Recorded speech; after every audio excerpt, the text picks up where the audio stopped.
Team है, आप सब देख सकते हैं कि जिस तरह वो देख सकते हैं कि जिस तरह गुंडागर्दी हो रही है, भाई हमें नहीं जाने दे रहे, पुलिसगर्दी हो रही है। और इवन दो के हमारे जो मीडिया के दोस्त हैं उन्हें भी अंदर नहीं जाने दिया जा रहा।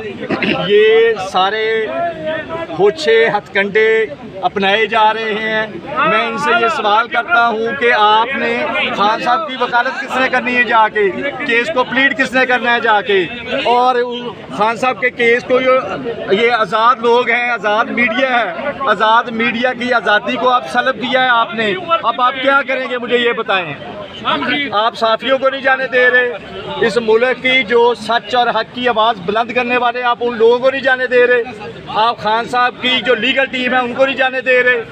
ये दिखाएं जी ये किस तरह ये गुंडागर्दी कर रहे हैं, दिखाएं ज़रा मीडिया दिखाएं ये किस तरह गुंडागर्दी कर रहे हैं।